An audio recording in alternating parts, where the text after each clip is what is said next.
بسم اللہ الرحمن الرحیم۔ السلام علیکم ناظرین، کیا آپ جانتے ہیں کہ حضرت یوسف علیہ السلام کو دریائے نیل میں کیوں دفن کیا گیا؟ 400 سال بعد کیوں نکالا گیا؟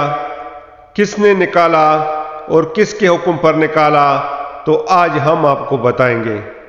ناظرین، حضرت یوسف علیہ السلام کے قصے کو قرآن کریم کی سورہ یوسف میں بیان کیا گیا ہے، اور اس سورت کی پہلی آیات میں اس قصے کو سب سے اچھا قصہ قرار دیا گیا ہے۔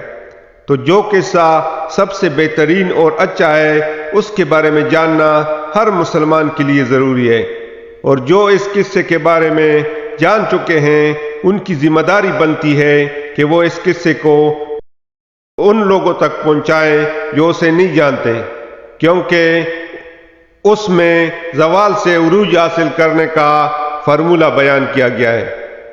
یہاں اس بات کا ذکر کیا جائے گا کہ حضرت یوسف علیہ السلام کو دریائے نیل میں کیوں دفن کیا گیا۔ حضرت یوسف علیہ السلام نے 120 سال کی عمر پائی۔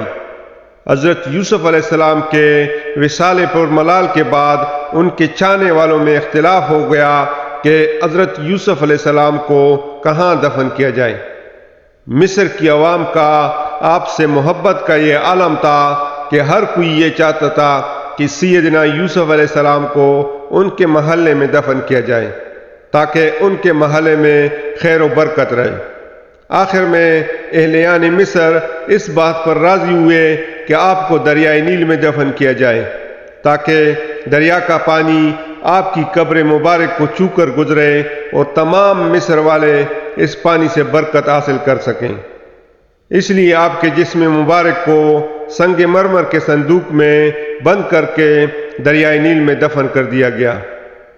پھر 400 سال بعد حضرت موسیٰ علیہ السلام کے زمانے میں بنی اسرائیل کو حضرت موسیٰ علیہ السلام کی قیادت میں مصر چھوڑنے کا حکم دیا، تو سیدنا موسیٰ علیہ السلام کو حضرت یوسف علیہ السلام کا تابوت بھی اپنے ساتھ لے جانے کا حکم دیا، جس پر حضرت موسیٰ علیہ السلام ان کا تابوت نکال کر اپنے ساتھ فلسطین لے گئے، جہاں حضرت یوسف علیہ السلام کے تابوت کو حضرت اسحاق علیہ السلام اور حضرت یعقوب علیہ السلام کی قبر مبارک کے نزدیک دفن کر دیا گیا۔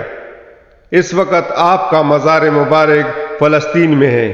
جزاک اللہ۔ دوستو، امید ہے آپ کو ہماری ویڈیو پسند آئی ہوگی۔